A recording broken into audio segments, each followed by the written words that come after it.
ఆలోచిస్తున్నాను.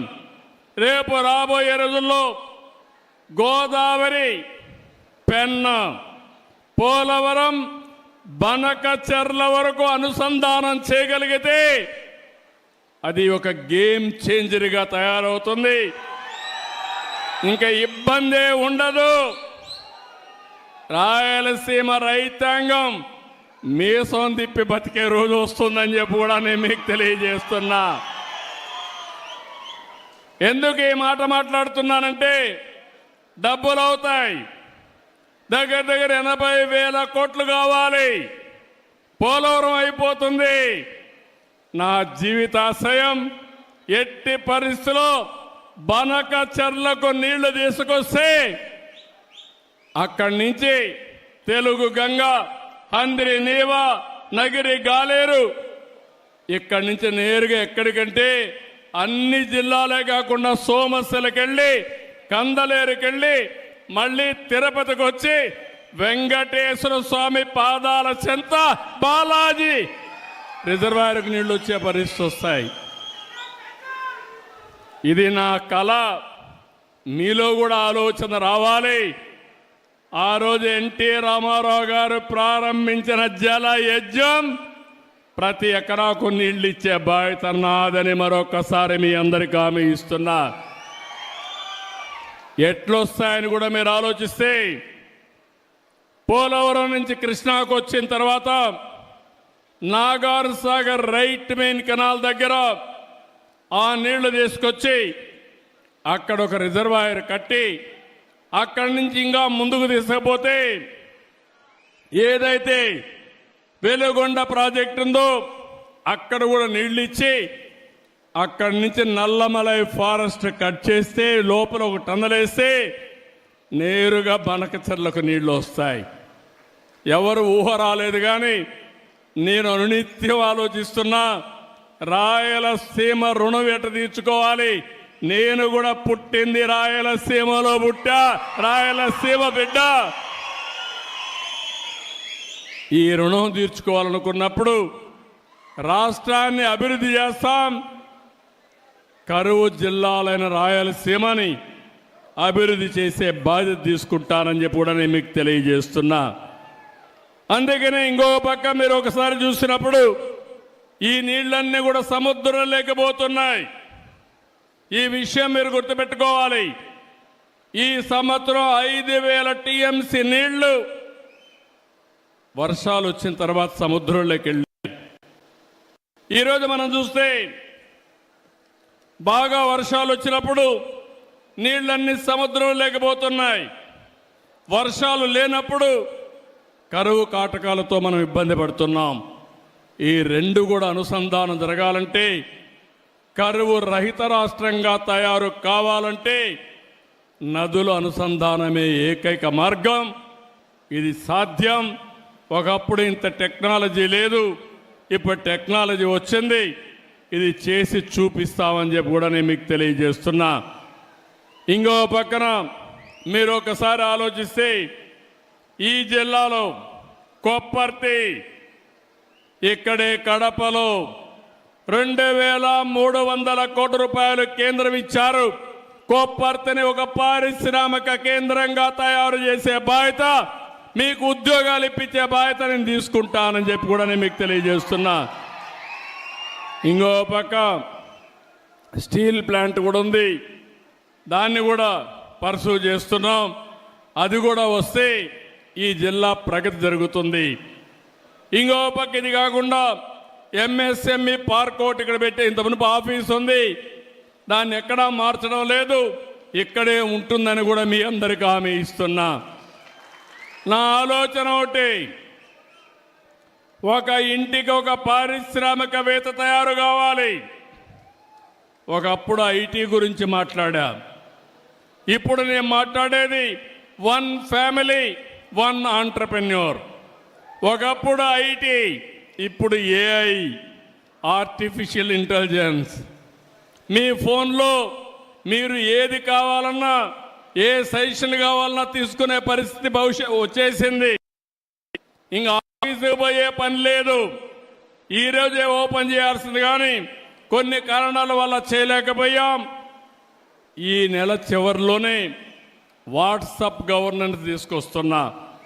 మీ సెల్ ఫోన్లో మీకు ఏ పని కావాలన్నా ఒక మెసేజ్ పెట్టినా, మీరు మెసేజ్ పెట్టడం తెలియకపోతే మామూలుగా మీరు మాట్లాడినా మీకు ఆ పని చేసి పెట్టే బాధ్యత ఈ ప్రభుత్వం తీసుకుంటుంది.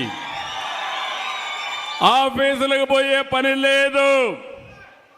ఆఫీసులే మిమ్మల్ని ఎదుర్కొంటూ వచ్చి మీరు ఎక్కడుంటే అక్కడ పనులు చేసే పరిస్థితి తీసుకొస్తామని కూడా మీకు తెలియజేస్తున్నా. ఇలాంటివి మీరు చూసినప్పుడు, ఇంకా కొన్ని విషయాలు వచ్చినప్పుడు, ఈ జిల్లాలో రోడ్డు వ్యవస్థ మీరు చూశారు. రాయలసీమలో ఎయిర్పోర్ట్లు చూశారు. ఇప్పుడే చూశారు మన ఎయిర్పోర్ట్ను కూడా 250 కోట్ల రూపాయలతో టర్మినల్ కూడా కడుతున్నారు. నేనే రన్వే కూడా ఇంప్రూవ్ చేయించాను. అప్పట్లో నేనే నైట్ ల్యాండింగ్ ఫెసిలిటీ పెట్టాను. 5 ఏళ్ళు ఒక్క ఫ్లైట్ రాలేదు. ఇప్పుడు ఫ్లైట్లు ప్రారంభమైనాయి. భవిష్యత్తులో కడప కేంద్రంగా అనేక నగరాలకు కనెక్టివిటీ వచ్చే పరిస్థితి వస్తుంది. ఎక్కడికి పోవాలన్నా మీరు వెళ్ళి పని చూసుకొని సాయంత్రం ఇంటికి వచ్చే పరిస్థితి వస్తుంది. అక్కడి నుంచి కడప నుంచి కూడా మీరు చూస్తే Gandikota one of the most beautiful place. అది ప్రపంచంలోనే 10 బ్యూటిఫుల్ ప్లేసులు గండికోట ఒకటి. దీన్ని నేను అప్పుడు అభివృద్ధి చేయాలని ప్రయత్నం చేశాను. దీనివల్ల చాలామంది పర్యాటకులు వస్తారు. టూరిజం అభివృద్ధి అవుతుంది. ఉపాధి అవకాశాలు వస్తాయి. ఇలాంటి చాలా జరిగే పరిస్థితి వస్తుంది. ఇప్పుడు ఇంకో పక్కన ఆంధ్రప్రగతి గ్రామీణ బ్యాంక్ ఇలాంటివన్నీ కూడా ఇప్పుడే మనం మీరు చూస్తే గండికోటకి కేంద్రం 80 కోట్ల రూపాయలు ఇచ్చారు. అక్కడ మంచి ఇన్ఫ్రాస్ట్రక్చర్ డెవలప్ చేస్తాం. ఇన్ఫ్రాస్ట్రక్చర్ డెవలప్ చేసి మంచి హోటల్స్ కూడా కట్టించి ఎవరైనా సరే టూరిస్టులు వస్తే దీన్ని ఒక హబ్గా తయారు చేసే బాధ్యత ఈ ప్రభుత్వం తీసుకుంటామని చెప్పి కూడా నేను మీకు తెలియజేస్తున్నాను. ఇదే కాకుండా ఈరోజు ఇంకొకటికి వచ్చినప్పుడు ఆంధ్ర ప్రగతి గ్రామీణ బ్యాంకుది కూడా నా దృష్టి తీసుకొచ్చారు. ఎందుకు చేశారో కనుక్కుంటాను. ఎందుకంటే రాష్ట్రం అంతా కూడా ఒకటే చేస్తారని కూడా అన్నారు. ఏ విధంగా చేయాలో మాట్లాడి ఇది కేంద్రం కూడా చేయాలి. ఇద్దరితో మాట్లాడుకొని ఏం చేయాలనో దానికి కూడా ఒక పరిష్కార మార్గం చూపిస్తాం. ఇంకో పక్కన మీరు చూస్తే ఇక్కడికి వచ్చినప్పుడు రాజోలి ఆనకట్ట ఇప్పుడే మన ఎమ్మెల్యే గారు చెప్పారు. మాటలు చెప్పి 5 సంవత్సరాలు ఒక తట్ట మట్టి కూడా వేయలా. నేను హామీ ఇస్తున్నా, రాజోలి బండ ఆనకట్ట డెవలప్ చేసి 90,000 ఎకరాలకు నీళ్లు ఇచ్చి నీటి ఎద్దడి లేకుండా చేసే బాధ్యత ఈ ప్రభుత్వం తీసుకుంటాం.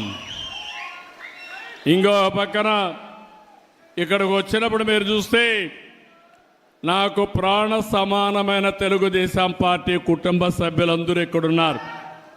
చాలా హుషారుగా ఉన్నారు మీరు.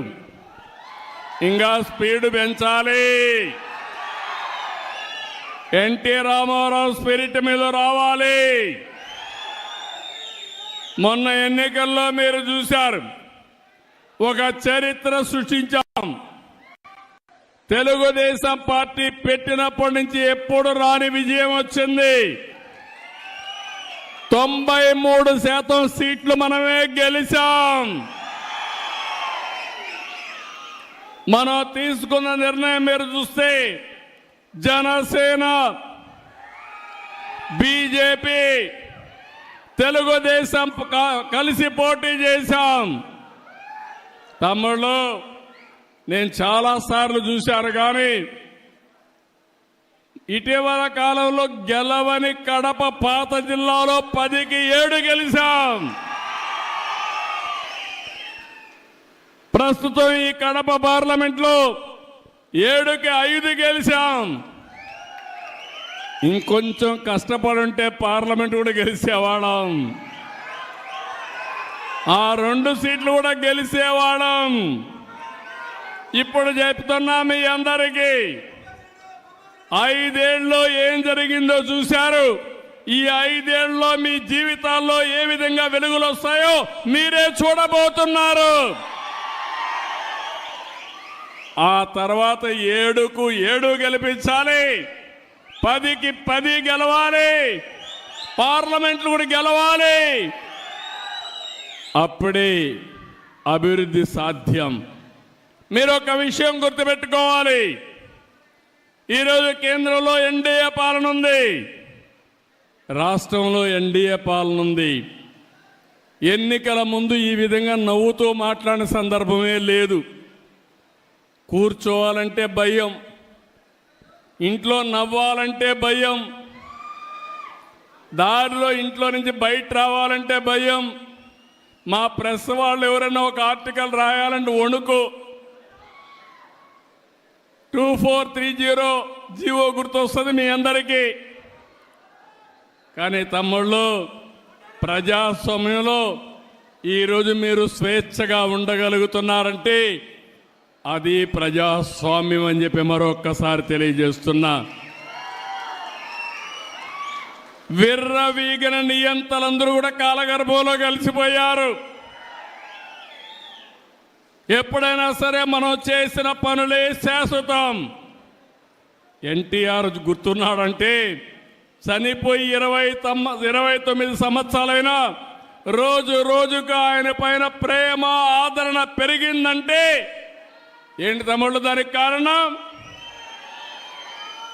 మనం చేసిన పనులు అవునా కాదా? అలాంటివి మనం గుర్తుపెట్టుకోవాల్సిన అవసరం ఉంది. ఈరోజు కేంద్రం వచ్చిన తర్వాత నేను కూడా, మీరందరూ ఒక మంచి పని చేశారు. తెలుగుదేశం పార్టీ ఎన్డీఏ కార్యకర్తలు కూడా కష్టపడ్డారు, మెజారిటీ గెలిపించారు. 21 పార్లమెంటు సీట్లు గెలిపించారు మీరందరూ 25కు. ఇంకొంచెం కష్టపడి ఉంటే 25 గెలిచేవాళ్ళం. అని ఆ 21 సీట్లు ఒక సంజీవనిగా మారాయి. రాష్ట్రం అస్తవ్యస్తంగా ఉంది. వెంటిలేటర్ పైనుండే రాష్ట్రానికి ఆక్సిజన్ కేంద్రం ఇచ్చే పరిస్థితి వచ్చింది. ఈరోజు కష్టాలన్నీ తీరిపోయే పరిస్థితికి వస్తున్నాం, కానీ పూర్తిగా తీరిపోలేదు. అందుకే మీరు ఒక్కసారి ఆలోచిస్తే అమరావతి ప్రాజెక్ట్ని మళ్ళీ ఒకసారి అమరావతిని మనం గట్టెక్కిచ్చే పరిస్థితికి వచ్చాం. ఇంకో పక్కన పోలవరానికి ప్రాణం పోసే పరిస్థితికి వచ్చాం. విశాఖపట్నం రైల్వే జోన్ ఇచ్చారు.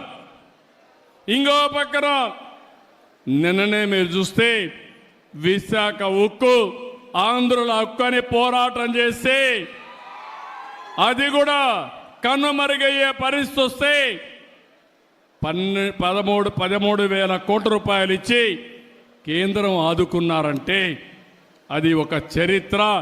ఆ చరిత్ర ఎన్డీఏ వల్లనే సాధ్యం, కానీ వేరే వల్ల కాదని మరొకసారి మీకు విజ్ఞప్తి చేస్తున్నా. ఈరోజు అభివృద్ధి జరుగుతూ ఉంది. నేను ఒకటే మీ అందరికీ హామీ ఇస్తున్నా, భవిష్యత్తులో కూడా మీకు అండగా ఉంటాం. నేను అభివృద్ధి, సంక్షేమం, సుపరిపాలన నాందిగా మాట్లాడాను. ఎన్నికల్లో ఈ విషయమే చెప్పాను.